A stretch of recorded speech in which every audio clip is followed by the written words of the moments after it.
You'll never be confident until you accept yourself. I'm going to repeat that again. Until you accept yourself, only then can you truly experience real confidence. Let me ask you something, and I want you to really sit with this. When you look in the mirror, not just physically, but emotionally look in the mirror, like you stare at the mirror and you feel like you're looking into your soul, do you accept the person that you see? Think of your heart looking at you. Do you accept yourself? Do you actually look at yourself and go, wow? And when I say accept yourself, I'm not talking about morality. I'm not talking about judgment. I'm not talking about fixing, changing, or improving yourself right now. I'm talking about something far more honest. That's real. Can you look at who you are as you are and say, this is me, without punishment, without shame, without self-rejection? Because here's what I've learned. Confidence does not begin with achievement. It does not begin with success. It does not begin with validation. Confidence begins with self-acceptance.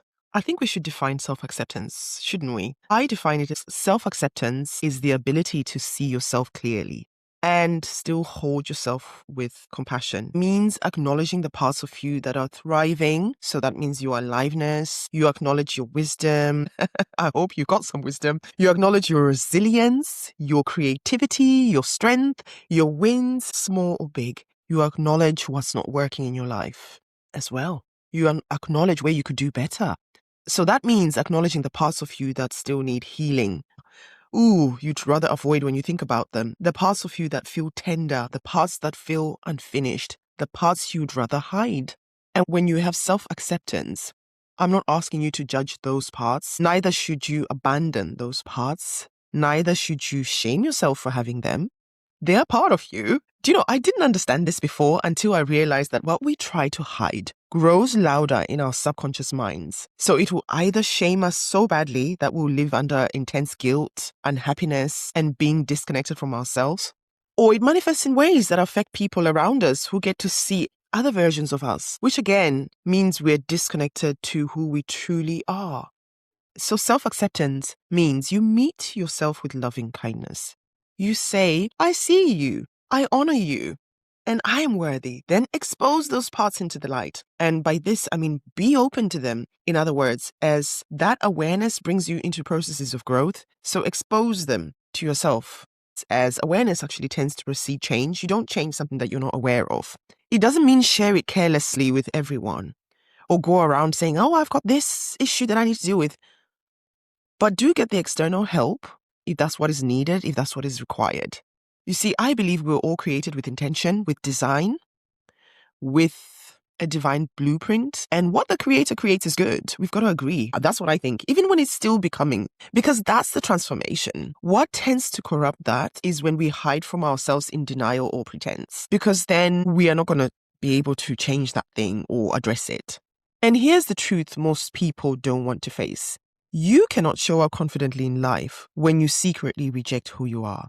The truth is, some people tend to show up, but they show up in their fractured ego, and we know what that does. You may look confident on the outside. You may perform confidence. You may even convince others through your charisma, which is what we tend to see. There's a lot of people with charisma, but deep down, they're not confident. Because inside, there's a fractured soul. And this is where imposter confidence is born. There definitely is imposter confidence. You know, those people that it took them being exposed, being humiliated, for you to actually see that they're vulnerable and they're broken. And I say to myself, so they were not even confident. They were just pretending, performing, or used to living a lie. So imposter confidence, not imposter syndrome, but imposter confidence. When you show up wearing masks, when you overperform, that can actually be from imposter confidence. When you shrink parts of yourself while amplifying others. When you think and say, once I become this person, they'll all see my confidence. They'll see how confident I am. That kind of confidence is exhausting because it's always needing to prove itself. And eventually it collapses because it wasn't being the real you. When you're not the real you, that confidence that's not rooted in self-acceptance will always feel insecure and unsafe. I want to say that another way. Confidence that isn't rooted in acceptance will always feel insecure and unsafe. You always need to protect yourself, cover up. True confidence is not pretending you don't have flaws. True confidence is being brave enough to face yourself fully. Because when you accept all parts of you, the good, the flawed parts, the growing parts, the healing parts, something powerful happens. You actually gain the confidence to address what needs to evolve. Let me tell you, to deal with something that you know is a negative confidently, it requires a certain level of confidence to go, this needs to change. To do it without hating yourself in the process, to the point that you stop holding your shortcomings hostage, you stop making your healing a punishment, you stop delaying your worth because you realize you're worthy now. This changes your spirit to see yourself this way. Believe me, I went through this, so I know what I'm talking about. It's like when you begin to walk in devotion to your growth and not in self-rejection, when you start to recognize that healing is not proof that you're broken, but proof that you are alive, you're learning. So healing is part of your expansion. You are ever expanding. It does something. And confidence grows when you say, I don't need to be perfect to be powerful. When you recognize that, I don't need to be finished to be worthy. I'm allowed to grow without abandoning myself. This means your confidence is truly yours and it's not outsourced to others. It's not ego motivated. That's what I would say. Now, I want to leave you with a few grounding exercises on how to practice self-acceptance. Get a journal, find a quiet place to sit, and you can start today or you can rewind and come back to this video another time and start at this point. Number 1, speak to yourself. Speak to yourself as someone you love. And notice how quickly you criticize yourself. But once you do, interrupt it with some loving kindness and some compassionate words. So this one is not even just about journaling. This one you can do while you're walking. When you do something wrong, instead of criticizing yourself, say something positive. Number 2, name your strengths intentionally. Give energy to that. So energy flows where attention goes. In other words, confidence grows where confident attention goes. So we're not doing false positivity here. We're just rewiring our mindset. Number 3, acknowledge your growth without shame. Say, this is an area I'm developing, not this is what's wrong with me. Look, when you do wrong things to people, you've got to apologize. That's part of the work as well.